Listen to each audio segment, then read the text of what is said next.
Nah, tapi di zaman sekarang bro, kelihatan tadi masih ada yang cuan itu cuma kayak 200.000. Ini kenapa 200.000? Apakah dia emang nggak ada income atau nggak bisa menabung? Kenapa orang-orang zaman sekarang ini nggak bisa menabung bro? Menurut saya karena orang sekarang itu terlalu banyak keinginan, bukan banyak kebutuhan. Ya. Orang sekarang itu menurut saya pribadi nggak bisa mengatur yang namanya skala prioritas. Iya.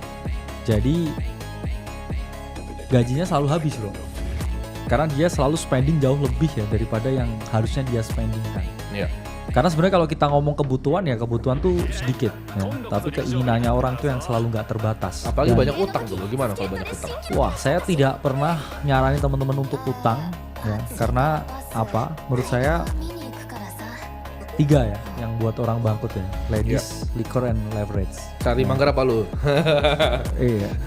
Jadi selalu ya bro, tapi patternnya selalu begitu ya. Ladies, liquor, and leverage. Jadi kalau orang suka berhutang dalam trading pun ya, saya pun juga sebenarnya nggak terlalu nyaranin teman-teman buat pakai excessive leverage atau leverage yang berlebihan. You can hold in spot and be rich ya.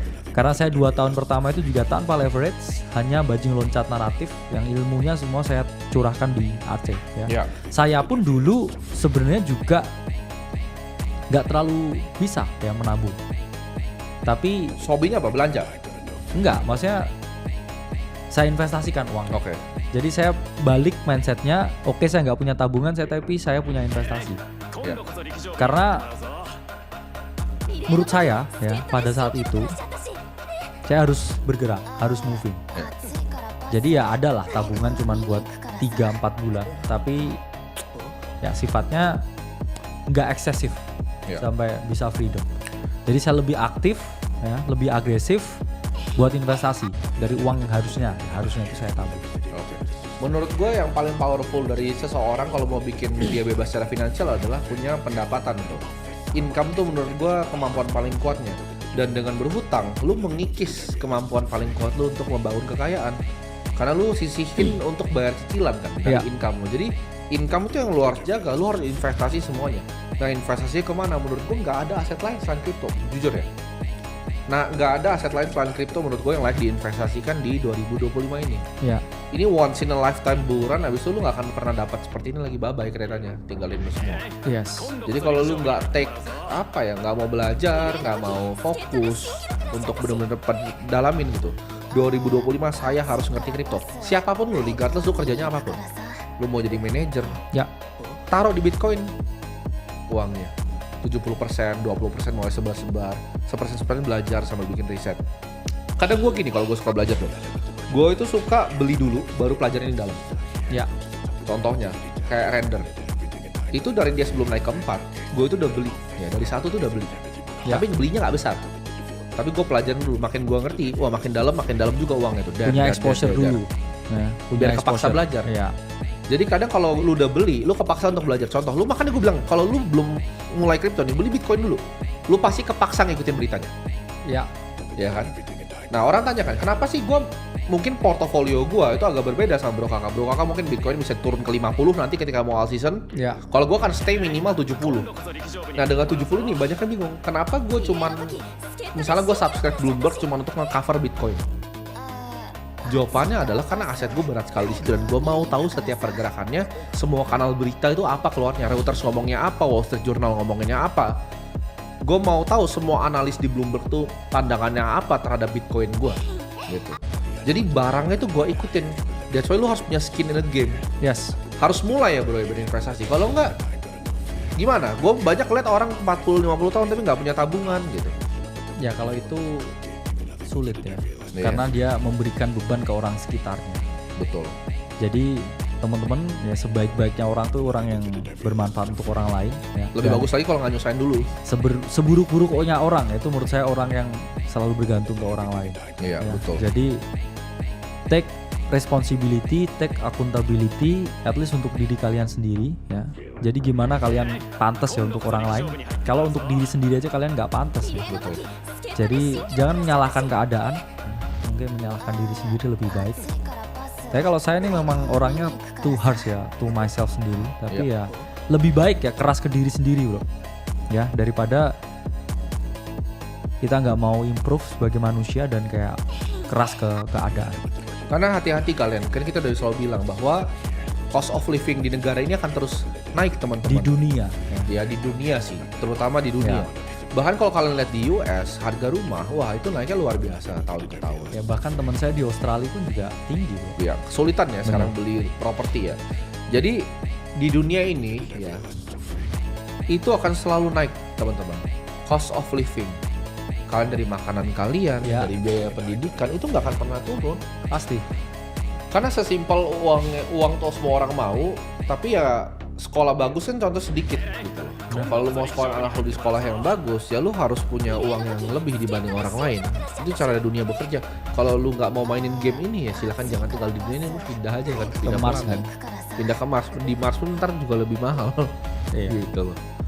Jadi teman-teman jangan harap gitu kayak nanti akan ada yang bantu lu. Nggak akan ada yang bantu lu kalau diri lu tuh nggak bisa bantu diri lu sendiri. Nah, ada yang tanya, bagaimana pendapat lu sama prediksi tahun 2030? Kan gue udah bilang 2030 itu akan jadi tahun yang fenomenal ya. Dimana kita pelajarin debt crisis bro. Yes. Ya. Jadi ini secara makro teman-teman. Ini gue prediksi secara makro dan udah lama gue targetin ya. 1998 kan kita lihat global financial crisis kan. Ya. 2008 juga terjadi ya. Nextnya 2020 di COVID, dan menurut gue nextnya 2030 ya. Dan itu akan ada hubungannya sama teknologi menurut gue. Akan ada hack massal mungkin. Ya quantum trade mungkin. Quantum trade di bank-bank. Kalau ada yang ketawa, oh tapi kan kripto bisa dipecahkan. Kalau kripto bisa dipecahkan, gue gak usah ngomong Solana deh, itu Ethereum deh bisa dipecahin. Gak usah Bitcoin yang kuat banget. Coba Ethereum bisa dipecahin, itu semua bank pecah. Ya. Lo bisa pecahin Ethereum, semua bank itu akan pecah. Kalian harus lebih worry sama rekening dulu. Lo lebih worry sama password lo itu yang cuma 6 digit pinnya di rekening lo. Yang cuma 6 tuh. Terus lo mikir enkripsi public private key itu bisa dipecahin begitu. Lo cuma tit 6 di bank. Pecah itu ya, itu pecah duluan. Ya, bagusan lo kosongin dulu uang di bank sebelum lo mikir-mikir kripto itu pecahin kuantum. Ya. Jadi 2030 akan ada perpindahan wealth transfer gue sebutnya. Ya. Boomernya akan banyak yang, ya ini gue ngomong fakta aja, banyak yang meninggal nanti. Yes. Karena memang udah umurnya, ya. Dan ini uangnya akan shifting dari milenial juga ke Gen Z nanti, ke bawah. Karena Gen Z juga sekarang, bro kakak ini Gen Z nih, masih masuk Gen Z. Jadi dia Gen Z yang terakhir, paling ujung. Yeah. Jadi milenial ini dia The last Gen Z standing. Gen Z standing. Yeah. Oh, bukan the last dong, the first dong. Yang pertama, lu Gen Z yang pertama justru, angkatan awal Gen Z. Jadi ini akan, milenial ini akan shifting nih uangnya ke Gen Z, dan ini akan jadi fenomena yang luar biasa. Dan di saat kalian belum siap, kalian belum punya kesiapan secara finansial, belum punya kesiapan secara skill, ya akan repot ke depannya. Kenapa setiap dekade ada Black Swan? Itu pertanyaan bagus, karena itu bukannya Black Swan ya teman-teman, tapi ini siklus hutang. Karena dengan hutang yang banyak di print, itu terjadi tensi geopolitik. Ya. Dengan tensi geopolitik yang ada, ya kayak sekarang kan, Cina tuh tidak stabil, Korea Selatan dan Korea Utara. Ya, kalau kalian punya teman orang Korea pasti tahu, lagi sering dipanggil di belakangan. Ya, jadi kalau kalian punya teman Korea Selatan yang tinggal di sini, itu lagi banyak di recall balik. Karena di sana lagi tensinya sangat, ini bro, sangat panas. Iya. Dan kalau sampai amit-amit ada perang atau apa, kemarin kita baru keluarin ya bro ya, tabel di Instagramnya Aceh, ketahanan Bitcoin terhadap hal geopolitik itu nomor 1, bahkan lebih kuat dari emas. Ya. Jadi kalau lu nggak punya kripto, gua sorry to say simply lu orang kurang pintar. Karena gini ya, kita juga harus menghitung juga tentang fungsi. Iya. Orang kadang selalu berpikir tentang nilai, tapi kalau kita melihat secara fungsi, ya untuk wealth transfer, ya Bitcoin itu mengalahkan emas. Ya. Misalkan ada krisis, ya, dan kita membutuhkan kirim wealth ya ke orang yang di luar negeri untuk memberikan pertolongan, itu nggak mungkin kita ngirim emas ke luar negeri. Ya, kalau Bitcoin bisa. Ya. Kita misalkan punya teman di Timur Tengah yang butuh bantuan, dan di sana bank di cut off, oke, udah nggak ada jalur darat buat kirim uang atau kirim emas, ya Bitcoin solusinya. Dan itu terbukti kan iya. perang Ukraina Rusia. Itulah mengapa ya crypto is the future, karena itu pun Iya. juga nge-shape tentang bagaimana ya keadaan geopolitik dan juga potensi perang yang sekarang ada. Ya, ini itulah mengapa ya Bitcoin relatif lebih kuat. Jadi ya we are in the future dan ya kita harus hadapinya dengan cara dari masa depan juga bro. Iya. Dan ada yang bilang holdnya cash atau Bitcoin, udah pasti Bitcoin. Cash gue mau apain nanti ketika terjadi perang, ditanya. Kalau terjadi perang apakah gue hold cash atau Bitcoin? Ini pertanyaan yang bagus. Gue akan pasti hold Bitcoin karena bro kakak bilang benar. Ketika bank kalian udah nggak bisa lewat Swift, udah ada sanction yang ditetapkan oleh negara-negara yang saling bersekutu.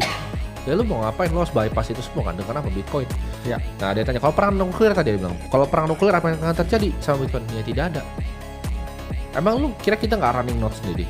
Ya. Emang bisa mati natural? Kalau kita berdoa nih, kita berdoa ada running node Bitcoin nggak bisa mati lagi.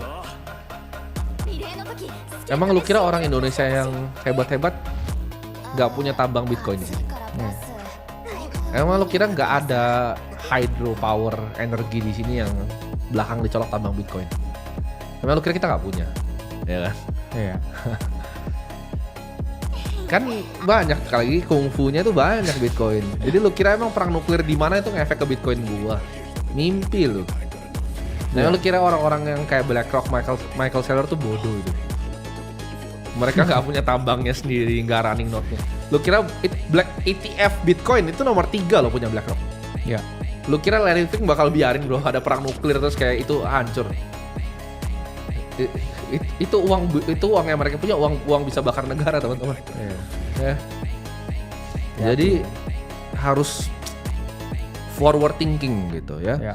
Nah ada yang tanya game plan waktu bear market tahun depan gimana? Gue sederhana ya. Kalau gue ngerasa drawdownnya nggak akan jauh karena ini institusi. Kalau lu gimana bro? Setuju ya. Kenapa ya? Santai banget gua malah. Kita lihat data aja lah ya. Ini data yang harusnya teman-teman lihat. Ini drawdown Bitcoin dari all time high ke all time high ini dia semakin mengecil ya. Ini dulu drawdownnya 2012 parah banget ya. 2015, 19, 2023 nggak terlalu. Iya. Dan ini pun juga nanti OTW paling menurut saya di 40-50% ya drawdownnya. Jadi kita ya OTW menjadi aset yang lebih mature ya. Sementara gimana dengan Ethereum ya? Ini bisa kita lihat Ethereum ini juga ya menunjukkan sama juga ya, drawdownnya itu juga mengecil. Kalau kita melihat ya drawdown dari all time high-nya itu terus mengalami penurunan dari yang paling parah di 2019 ya. Kemudian dari ya drawdown 93% ke 2002 ya 76%. Dan nanti ya mungkin juga Ethereum juga sama ya, drawdown 50-60% kalau saya bet ya. Karena apa ya? Karena asetnya kan valuasinya semakin gede ya. Dan ketika valuasi semakin gede, dia semakin relatif ya lebih kecil dengan yang namanya drawdown. Karena kalau kita lihat ini pun juga sama ya. Total crypto market cap pun juga sama. Aset itu kalau udah maturing ya Volatilitasnya menurun. yes, volatilitasnya juga Hukum jadi alam ya menurun. teman-teman ya itu ya. Jadi at some point mungkin di halving yang ke-10 atau lebih Udah tipis banget, udah kayak tipis S&P. banget. Udah kayak Kayak S&P. S&P. Jadi kalian kalau pikir apakah Bitcoin akan grow forever? Gua akan kasih di sini jawabannya tidak. Ya. Ya, dan itu kan udah dihitung ya. Kalian bisa cari modelnya Michael Saylor. Nanti buat yang komersial gue bagiin deh model yang kalian. Itu dia prediksi bahwa di 2045 itu udah tinggal ke S&P bro, tinggal 18%-an. Iya. Cuman udah cukup kan buat kita buy dan karena udah kenaiknya berkali-kali lipat, dua kali. Udah masuk sekarang kan. Kalau sekarang. Iya. Ya mungkin kalau 5 tahun lagi atau 5 bulan lagi kan beda lagi output. Gue menurut prediksi Ya. gue pribadi aja bro ya, 5 tahun lagi itu udah tinggal 25 sampai 24. Udah nggak akan 40% tahun ke tahun kayak sekarang. Yes. Jadi ini 5 tahun terakhir untuk lo belajar kripto. Jadi tadi pertanyaan, kalau gue mahasiswa punya income 3 juta apa yang gue lakukan? Taruh semua uang lo di investasi leher ke atas. Invest di skill, invest di kemampuan lo yang nggak bisa diambil sama orang.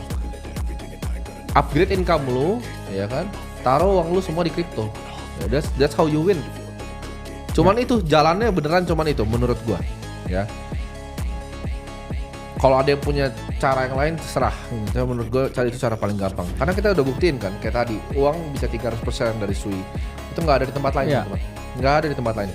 Itu nggak ada di equity market, itu nggak ada di FX, itu nggak ada di mana-mana, cuma ada di sini. Ya.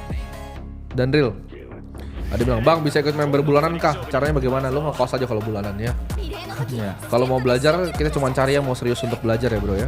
Karena kita nggak peduli juga, lo mau belajar boleh, enggak juga boleh. Iya. Mau skeptis juga silahkan sendiri. Yes. Ya kan? Gak ada yang ngajak, gak ada yang minta lu juga.